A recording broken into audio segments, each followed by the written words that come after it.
welcome everyone to Elevate Outdoor School. I'm super excited about this session. I'm super excited to hear from our colleagues on what's been going on. So across Oregon, educators, outdoor school providers, outdoor school sites are deeply engaged in supporting high quality outdoor school experiences for students.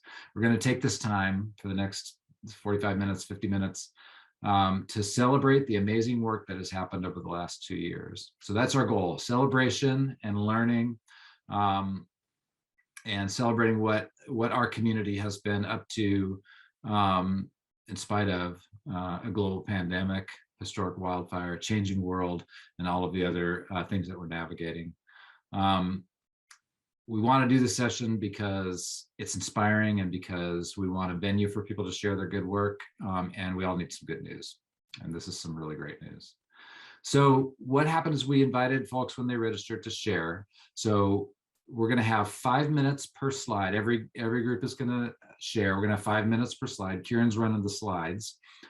There was an overwhelming positive response to our request for people who might want to share at this session. So we didn't have enough time to feature everybody who wanted to share. And we are sorry about that. If you didn't get a chance to share at this moment about your program, please consider joining the campfire or an open space session later today to be able to share what you've been up to. Everything that we learn from each other is just the best learning. As with the keynote yesterday, you can add questions into the chat. We don't have a Q&A feature, I don't think, in this because we're in a regular meeting, but you can add questions into the chat with the name of the presenter that you'd like to direct the question to. I can't guarantee that we'll have time for questions at the end. We may not, but if we do, then we can take them. And if we run out of time for your question, there's a couple ways that you can get it answered. One is on the main page of the Outdoor School Gathering website. We have 3 Padlets. We have the roll call Padlet where you put your own tile on. We have the community Padlet where you put your organization's tile on. We have a Q&A Padlet. And so we've loaded questions from the keynote on there already. And so you can put questions up there to the community, and I encourage people to go to that Padlet to check out the questions and maybe respond and have that be another place where we can dialogue and learn from one another. So that's the story. Today, Kieran's going to run the slides as I mentioned, and we've got folks queued up to go. So today we're going to hear from Abby from Portland Audubon. We're going to hear from Dana from Educate Regenerate. We're going to hear from David from Pacifica, a garden in the Siskiyous. We're going to hear from Aaron from Franklin High School in Portland.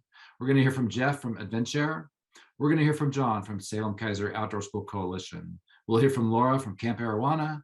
We'll hear from Linda from Lighthouse School, and we'll get to hear from Joey from the Multnomah ESD Summer Leadership Institute. So a jam-packed hour ahead of us today. And so I would like to now turn to Abby and invite you to share. And Kieran, you can move the slide forward, and I'm going to spotlight Abby. There we go. Hi, I'm Abby. I work for Portland Audubon running our outdoor school program. I think, overall this pandemic has been a really great way for us to kind of rethink our program and a great opportunity to kind of be able to pause enough to kind of rethink how we're running these programs. And so last year we ran with a on this slide, this is kind of showing our current options, but last year we decided to go with a multi-option model, kind of like Outdoor School for All was leading. And so we did a, full immersive day program at our sanctuary, and then also the virtual model. And then another option to go to the school, or sorry, last year was just those first 2 models. And so we ran these, we ran a full day, week-long program at our sanctuary with a local school, which was really, really great to kind of have everybody in person. And then we also ran a full virtual model. But this kind of led into this year thinking about how, with a lot of the uncertainty of the pandemic and not knowing exactly what that was going to look like, and just working with a lot of schools and understanding that there's a lot of different guidelines that different schools are following. And so there was kind of no one size fits all model for thinking about how we wanted to run outdoor school this year.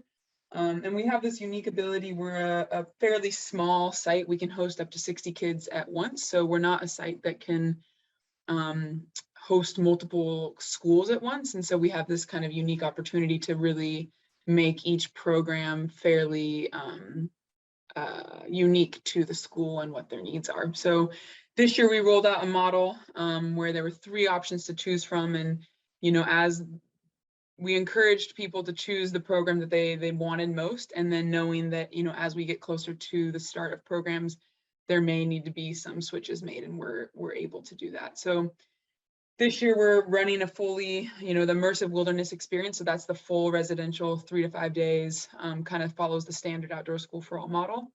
And we have quite a few of those booked, which is really, really exciting and nerve-wracking because there's just a lot more kind of things to think about with COVID.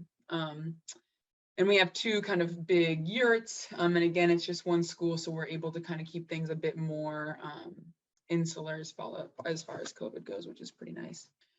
Our second option is bringing outdoor school to you. So that would be, you know, a mix of field trips and programs at their school and on their school grounds.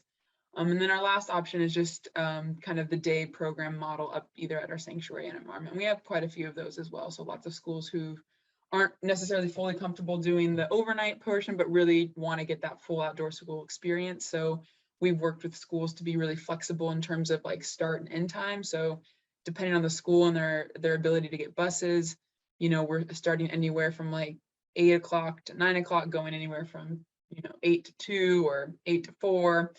So there's a lot of kind of range with that as well. And then with all these models too, we're able to kind of be flexible with the curriculum that we teach. And so I've created many different like field studies that schools can choose from to kind of create the best fit for their school. That's about it. It's exciting. I think, you know, again, we have this really unique opportunity to be really flexible, which has really helped in how we develop our programming. But that's it. I know I don't necessarily need the 5 minutes, so I'll pass it on to the next person. Abby, that's fantastic. I just am really, really impressed with your how flexible you can be and how responsive to the changing climates in schools. I'm sure that that's incredibly feels very supportive to your school partners. So congratulations on that. Thanks for sharing. Yeah. And again, just reminding folks, if you have questions or comments for the folks who are sharing today, please put them in the chat. We'll return to them at the end if we have time. And if not, then we'll get them into the Q&A Padlet, or you can put them in there directly yourself. Wonderful. Okay, hello everyone. I'm Vanessa from Pacifica, the Garden in the Siskiyous, the education director here. I'm really excited to show you what we've been working on. So previously, when we started our residential program, we worked with the facility that we had, our Great Hall, our Cedar Center, as you can see on the picture with the cots in it. We made it work and the kids slept in there, and it's a great facility. We still have that to be able to use when the weather isn't cooperating, or if we have some children that feel more comfortable in that facility, we still have that option, which is really great. Through the grant funding from OSU, we are going to be able to continue using that building because it was perhaps not going to be able to be used for some of the county issues, but that is going to be fixed. So we have that option now of our inside facility that we've been using. And then you see our tent, and that's an exciting new addition through our Oregon State funding. We have our new ADA accessible tents. So they are built on wooden platforms and have bottoms to them. All of the tents are accessible, and we will be having cots in there. And next to them, we will be having a all-inclusive ADA bathroom. So before we used what we had and slept in our Great Hall and Cedar Center, and we still have that ability, but now we have the option of offering the experience of being able to sleep in tents outdoors at outdoor school. So that's been really exciting for us. We haven't been able to use them yet. We're hoping and looking forward to our spring programs to be using them. And they'll be versatile. If we aren't having overnight programs, we can always use them as classroom space also, which is really great and really needed for us. We don't have a lot of buildings out of the weather. We don't have a lot of covered space. So we're really excited to have the multi-use of our tents. In putting up our tents, we had an AmeriCorps group come. So it was really great for them to get the knowledge of using the power tools and working together and building together. And it'll be great to tell our students that come and stay in the tents that these were built by young adults. All of our tents, as you can see on this one, we're going to paint them with some animals and have it be our different naming. We're going to have the birds tent, the mammal tent. So it'll be fun to use that in our outdoor school programs of their animal collective. We look forward to anyone coming and viewing. If anyone's in Southern Oregon and in Williams, give us a call and please come over and see what we've been doing. It'd be great to have you at Pacifica and to see this new outdoor school site that we're cultivating.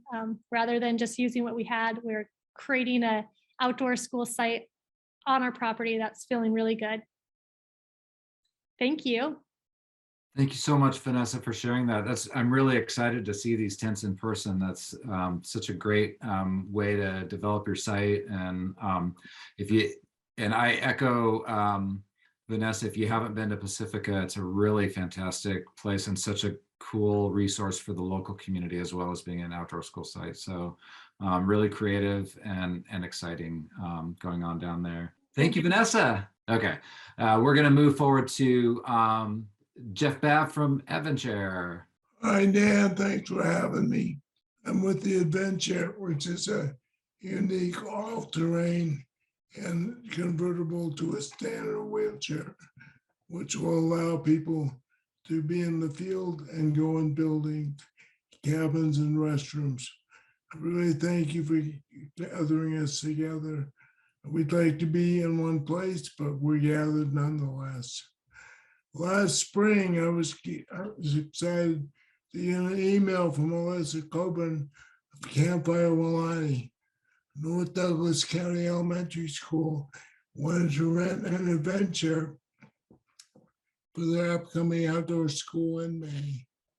Did I have one available? Yes, I did. And thanks to OSU's focus on ADA, they were able to find it. When I delivered the chair to Alyssa, she informed me they want to buy an adventure for the camp as well. So both rental and purchase were funded by the OSU Extension Outdoor School Program. I'm going to let Alyssa share her enthusiasm about how the adventure allowed Scarlett to have a great outdoor school experience. Can you expand that? If you hear it, it's helping us to think long term about how we can be constantly examining our program through different lenses, whether those lenses are cultural or around ability or around background, around mental health. How can we constantly be looking at ways to create inclusivity on multiple levels? And I'm just really looking forward to taking us to a place that we never thought we could be. Campfire Walani is so excited to be able to say yes to any community member, any student who wants to access our programs. And to have a school call me and say, we have a student with limited mobility who's in a wheelchair, to be able to now have the adventure on hand and say, yes, you can come. And it was so exciting this year when we got to bring Scarlett down our long, steep steps all the way down to the canoe area, and to see her laughing and smiling and being in a canoe because of the adventure was so amazing. To be able to see every child to be able to potentially have access here is just, it changes your life.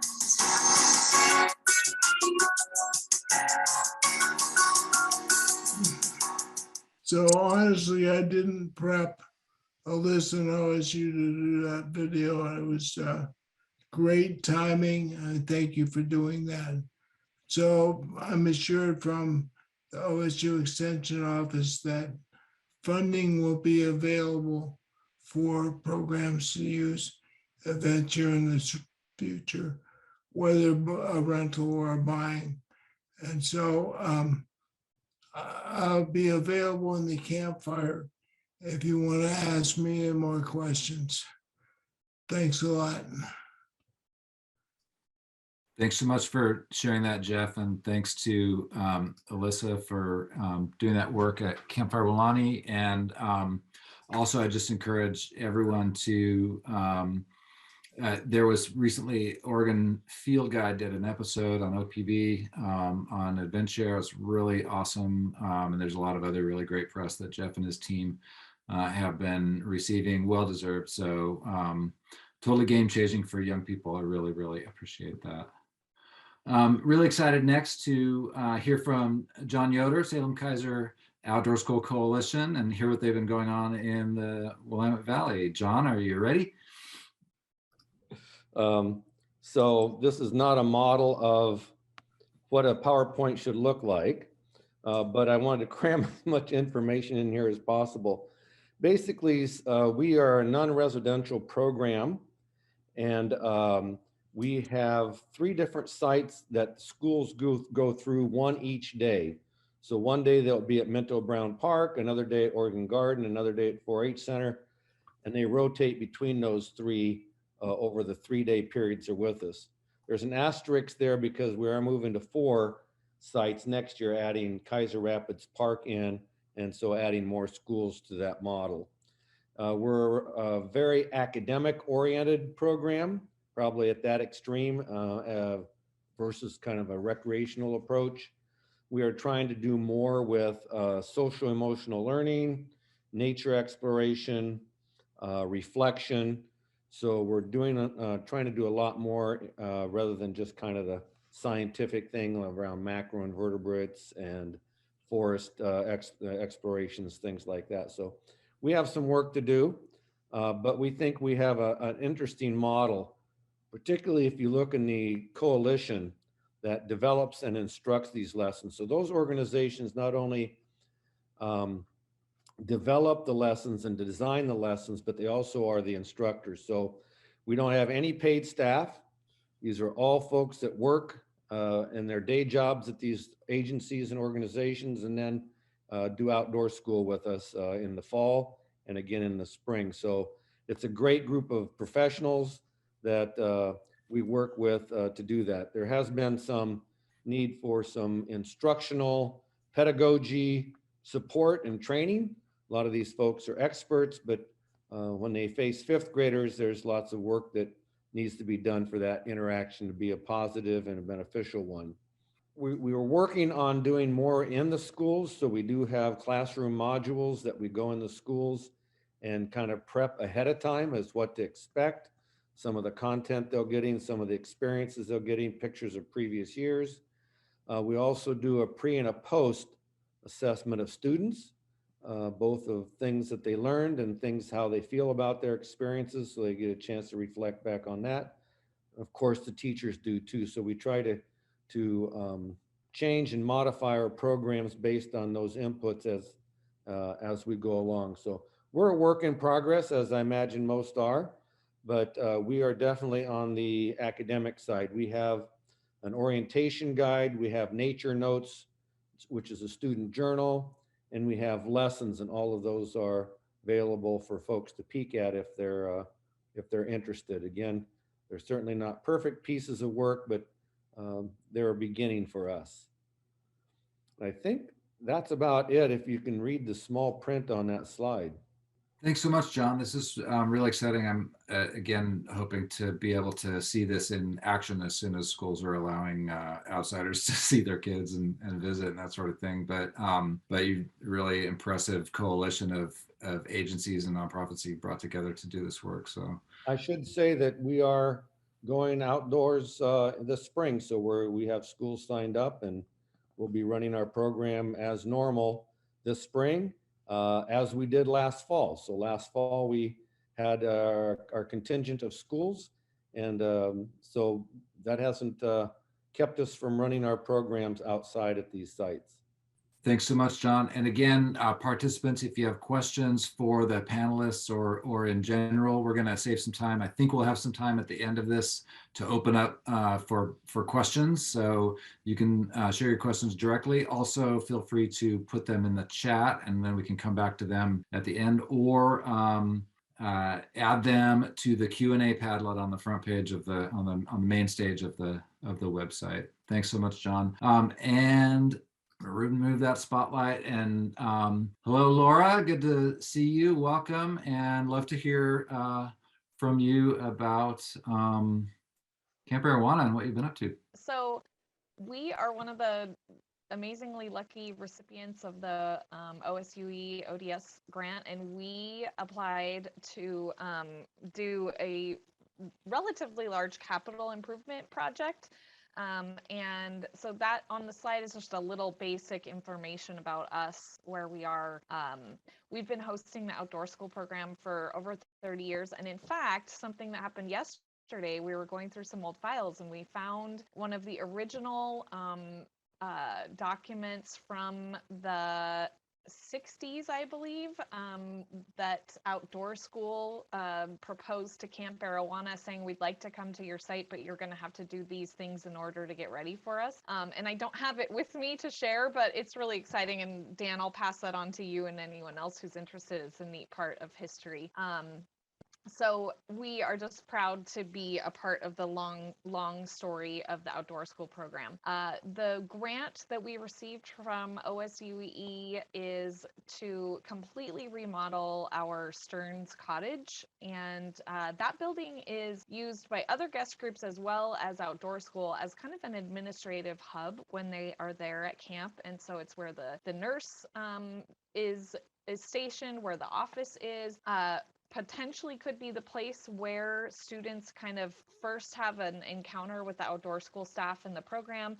And it was really important for us to address that building, not only because in general was it old and outdated and needed a lot of TLC, but because we recognize how important it could be for the outdoor school program and some of the other community organizations that utilize it. So you can see the picture, it says before, that is still sort of what it looks like. We have done most of the demo that needs to happen, except for the roof. The whole roof is going to be coming off, and the picture below is what it will look like when it's done.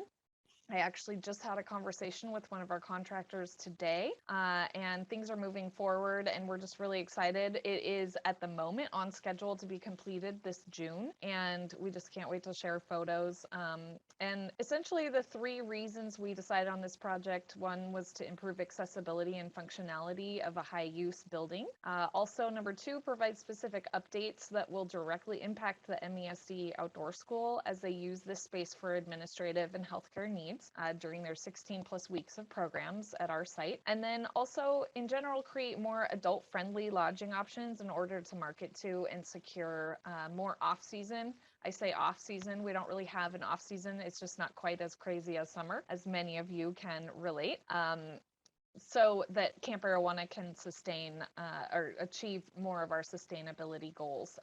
Those adult conferencing during the weeks is a really helpful income to support the other programs throughout the year. So we know that increasing, number one, the accessibility and function of our buildings is just so important to put the effort out there and to tell the world, hey, we're here. We want you to come and be able to experience this amazing site. And we don't want there to be any physical barriers to allowing people to come and experience their time at Arowana or any camp, and more specifically, the outdoor school program. So we're really excited, and we'll be sharing pictures on our donations, on our giving page on our website. We try to keep pictures there that show the progress of this project. So we're just so thankful to the OSUE ODS program for their financial contribution and their support of camps and the outdoor school program. Thank you, Laura. This is really exciting. I can't wait to see the new Stearns. So I'll just say that I love all outdoor school locations equally. I don't have a favorite, but I will also say that both of my sons went to outdoor school at Arowana, and so they have a pretty fond connection to that location. So really excited to see this project move forward, and it's going to be a huge upgrade. So congratulations on that. Really, really exciting. So we're going to turn now to Linda from Lighthouse School. Really excited to learn about this program. And Linda, take it away. Hi.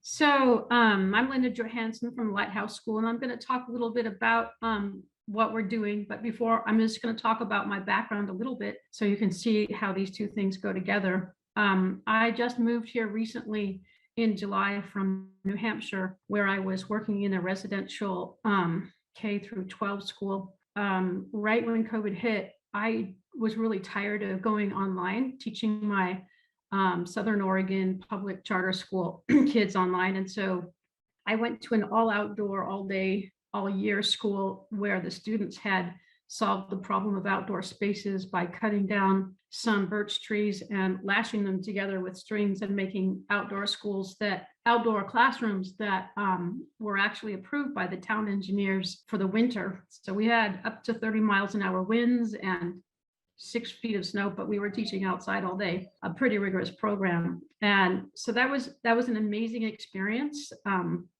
Instead of being online last year. And back in New England, we had a movement called the Forest Classroom Movement and the Forest Kindergarten Movement. And Antioch University was training teachers through something called Trail to Every Classroom, where some schools were innovating a Forest Friday program where you could do your academics outside in the forest on Fridays. And through Antioch University, we tried to attack the problem of equity in terms of getting everybody out into the forest in snowy, wintry conditions during the day. And we partnered with LL Bean to equip students to have a base layer, good shoes, good mittens, so that everybody who went outside would actually have free access to the warm clothing that they needed. And teachers were able to just use this equipment on a rental basis. And we could also organize trips with this partnership with LL Bean. So that really helped with the equity issue. With the Trails to Every Classroom idea, we also integrated community service in helping take care of the Appalachian Trail. Each school for Forest Fridays would adopt a part of the Appalachian Trail that they would hike during the week on Fridays, just little sections, and then help maintain it. And I think Antioch University started to bring that model over to the Pacific Crest Trail, where a classroom would adopt a part of the trail. So for the outdoor programming in Waldorf education in Southern Oregon, it's been pretty rigorous, where I'm used to taking the 6th grade class on a geology trip to Lassen Peak for a week using their classrooms, to Crater Lake for a week, going up to stay at Diamond Lake. And then we've been renting facilities for a tribal potlatch for a week. And then we have an Olympiad that lasts for about a week. So when COVID hit, all of this programming stopped. And we were able to go to outdoor classroom in Newport with our 6th graders. And that was such a wonderfully well-programmed event that I was super curious about how we can partner with more of the outdoor educators, because that was so successful. Having the Waldorf kids together with the local kids from Three Rivers School District was a really good merging of the two school systems. So when I came back from New Hampshire, I started teaching in the outdoor classroom at the Lighthouse School. And what we have here is a piece of land that was donated by the Weyerhaeuser Group. We wrote some grants for this forest classroom, and it's still under development, and the staff needs to be trained in how to use the forest classroom. So the first thing that I've started to do is build trails and build steps. And we have basically a Forest Friday classroom where I try to be with the kids outside all day on Friday. And the idea is to train the staff to, for each class to have maybe one day of the week where they use the classroom more and more, but understanding how to use the classroom in a mindful way. We still have some grant money that we haven't utilized. And what we do need are things like covered spaces. We have non-covered spaces right now.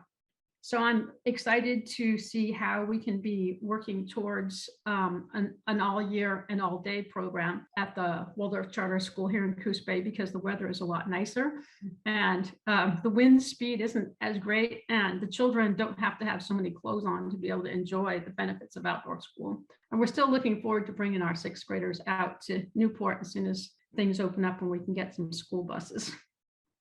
Thank you so much, Linda, for sharing that. I love these pictures and really excited to see where this heads and as we move into the future. Thanks for taking the time to share. Really inspiring.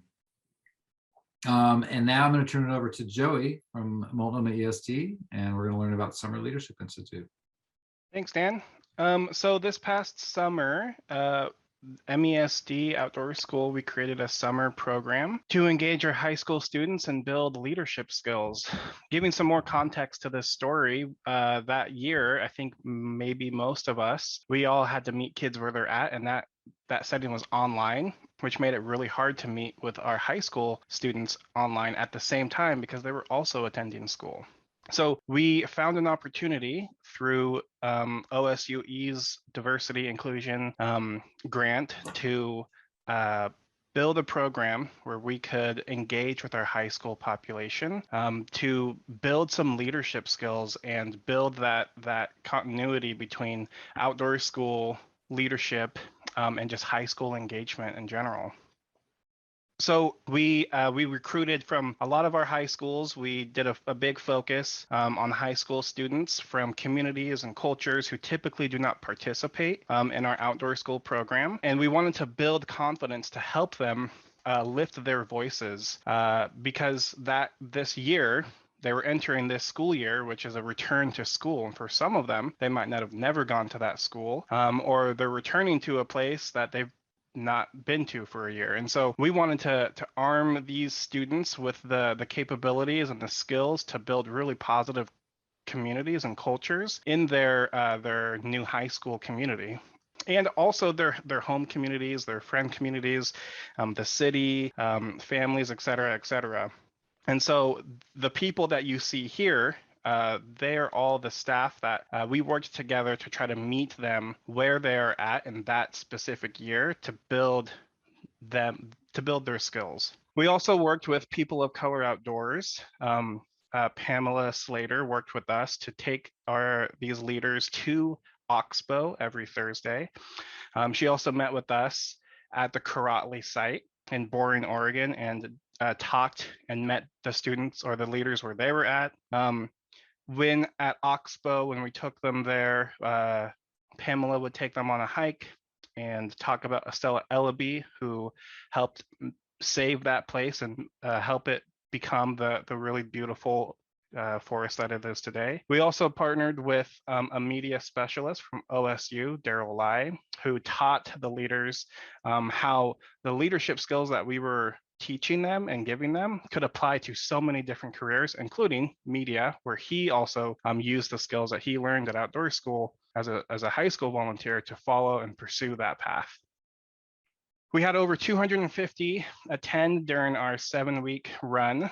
We were able to give each student a $150 prepaid visa, 2 PCC credits, and the skills that we made a big focus on were interrupting microaggressions, teaching them about the bystander effect and how to not be a bystander, and team-oriented communication. Hopefully with those skills and some of the other nuanced things that we taught them, we were confident that those are the skills that would help them build positive cultures back in their communities. There was a 4-day program. We also provided transportation, and with the funds from that program, we were able to hire all of these great staff members. And yeah, that was our program this summer. It was really great. We've gotten lots of feedback. Each week we would send out a survey to help remind them that their voice is important. That helped us shift our program week to week so that we could best serve all of our leaders. And that ability to shift and move based on feedback really helped us develop a really solid, healthy program this summer. Thanks so much for sharing that, Joey. I really appreciate it. This is the second time I've heard you talk about this program, and each time I just get more and more excited about it. And just really grateful that you dug in and found a way to connect with these young people and help them be better prepared for this really challenging school year. So thank you for your work. Really appreciate it. And that being said, there was a fireside chat, I believe, a week ago. And if you're interested, I go over a lot of the day-to-day stuff that we taught. So if you're curious about what that looks like, reach out to Sophia and she can send you the link to get you that fireside chat so you can see what we did. Thanks, Joey. Sophia's so fast that she has already just put it in the chat. So you can see a recording of that and get a longer explanation from Joey about the Summer Leadership Institute. Awesome. Thank you so much. I now invite questions for our panelists. I think we are probably not going to hear from Dana and Aaron. I don't think they were able to get on. I just want to stop here and give a little silence in case they did get on. Not hearing anything, so now I want to open us up for questions. And so I saw Linda had a hand up. I don't know if you had a chance to get if that was a question or that's been up for quite a while. Yeah, I had 2 questions. Great. First of all, one was for Vanessa. Our school used the outdoor classroom at Pacifica that was like a giant circus tent, and it was a really magical space for ceremonies. Do you still have that tent? Yes, we do. We call it our Sky Lodge. We use it for classes, and that's where we eat our meals at, is underneath the Sky Lodge. I think that particular building is really inspirational for people who need to put up an extra space if they have overflow. That's the design of that was really wonderful. So I'm glad that that's a sustainable thing that has been able to withstand the weather that we've had. So yeah, I really love that. We are on our second Sky Lodge because our first one did not sustain the weather. Okay. But this one we do have stronger poles and stronger canvas. We're hoping it'll last a lot longer. Okay.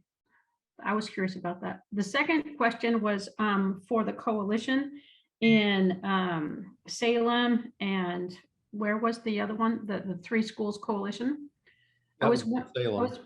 I have 2 questions for you. One was, what is the age group, and does the student experience a theme when they go from place to place, or is it, how do you avoid the fragmentation that would happen from going from one place to another? Do they have one question that they're working on in each different location?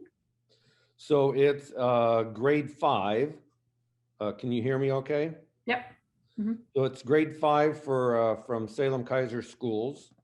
And there are 3 themes that tie all 3 sites together. So the lessons are all tied together by the themes of adaptations, interrelationships, and human impact. So those lessons that are taught at each site have those themes in them. We also have, we'll be having nature explorations at each site. So then they'll be comparing the different ecosystems that they experience at each of those sites, from oak woodlands to riparian areas to wetlands. So there's also a comparison of ecosystems besides that thread of those common concepts that tie them all together. So we've tried to make it a coherent program. And so as students move from site to site, in whatever order that is, they experience those concepts, those ideas, and those explorations. That's wonderful. That's really intriguing. I'm super excited to hear about that. And the educators that are professional, that are not on your staff at each of those institutions, they get training in the standards? So the lessons are all written out by them to teach, and they all have standards in them. We've talked about instructional pedagogy, those kinds of trainings that we've tried to have for those instructors, but they are the natural resource agencies instructors. So we'll have someone from Marion Soil and Water teach the soils piece.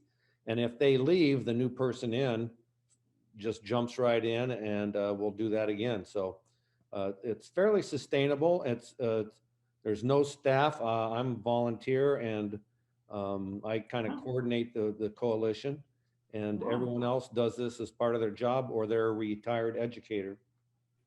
Amazing. Wow, cool.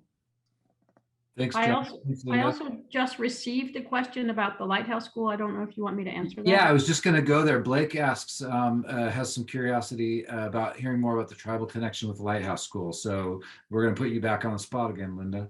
Okay, well, that's good. That's the strong suit for Lighthouse School with the outdoor program right now.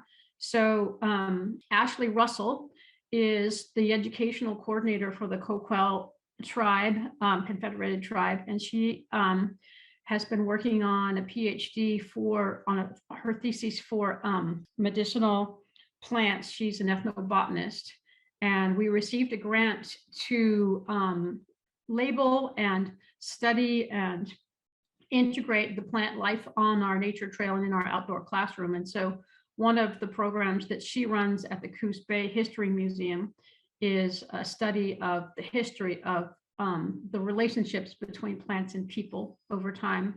And that's one of the focuses of our outdoor classroom with, that's one of the tribal themes that we are currently working on. And we hope to be expanding that, but that's right now, that connection, she has her children at our school, and so that connection is really strong. So that's what I'm currently working on. Thank you, Linda. Thanks, Blake, for the question. Great question. I really appreciate that. If you have, so other folks, if you have a question for the panelists, you can either use the raise hand function on the reactions, or you can unmute and ask your question, or you can put it in the chat. I am interested in what other places are doing in terms of equity and making sure that students have the right gear for backpacking or for staying warm, because I miss my connections on the East Coast to supporting that. And I feel that's one of the big problems that I have with students here, because we have a lot of free and reduced lunch and rural poverty in both schools that I've been working in. And I feel like gear is one of the things that's keeping children from experiencing outdoor school in a way that would be optimal. Great question, Linda. And I actually would open that up to the panelists or anybody who has insights into how to best equip young people. Yeah, Karen. Yeah, when I was at Powell Butte, we were taking 4th through 8th graders out. And so we had a camp kitchen, a full setup. I think we got money on that one from Pacific Power, and Gray Family Foundation supported us for a lot of that. And then at one point, we also were able to buy sleeping pads and sleeping bags. But for the most part, we just, there was no fees associated with it. And so if we went somewhere else, we took care of all the food, all the lodging, everything. We also at one point had a grant and we bought a fleet of muck boots for all the students because we were doing lots and lots of field studies. And realized over time that really we needed bigger sizes. And, we didn't need as many for the smaller 1st through say 2nd. We needed them for like 4th and 5th graders through 8th graders. And then we would also have the kids that like hand them down. So people would donate muck boots and we'd have to get rid of ones that sprung leaks. And but just, yeah, having those, I can't remember, there's other folks that I can't remember who exactly, but that get like a fleet of raincoats or ponchos and things like that. Always having extra jackets, extra hats, extra gloves on hand to just make sure everyone had what they need. Thanks, Kieran. Let's turn it over to Laura and then Marge. Yeah, at Camp Arowana, we have a volunteer who has a connection with Columbia, and she actually brings more than we can use, so we try to pass them on.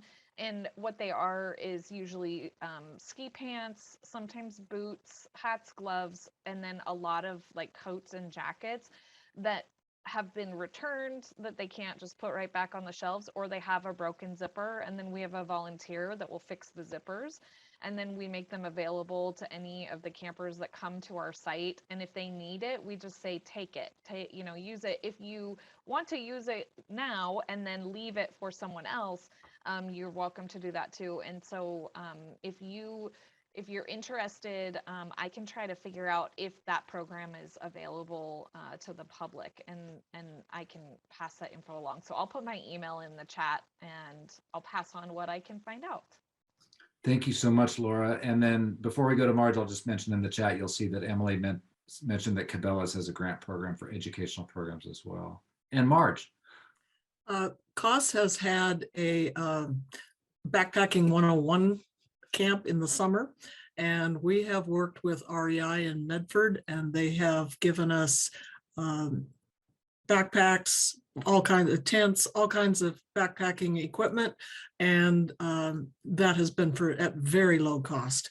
And some of those are used, some of those are new, but you might check with your nearest REI on that. Thank you, Marge. I'll also note that Amy reminds us that program costs can include gear for kids as long as they stay the property of the school district, because the school district is getting the grant. So if you're a partner of a school district, you might offer a kindness of a place for them to store that gear that then they would use when they come to you for outdoor school, but it does have to remain the property of the school district that applies for the funds.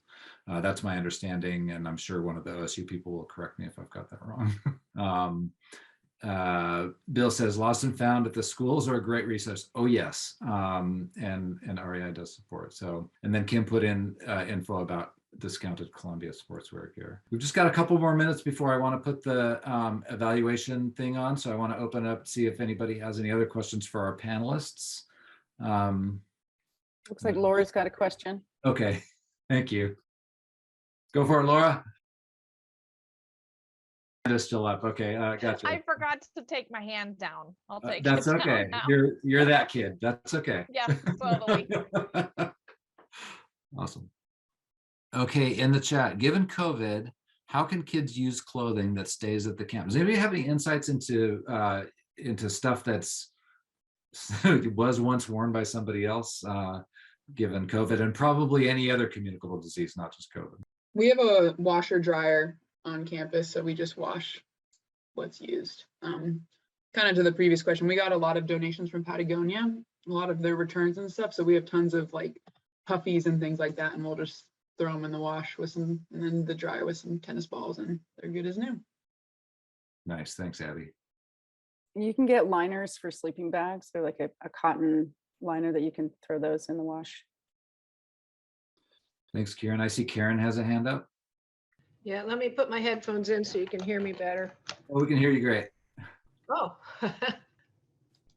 So listening in to some of the comments about like REI and other programs that people tap into for donations and discounts. And I wanted to make everybody aware that the Oregon Department of Fish and Wildlife Salmon Trout Enhancement Program, which I am the STEP biologist for my area, and there is a committee, the Salmon Trout Advisory Committee, that oversees STEP, and they offer a mini grant program, and it's up to a $2,000 grant.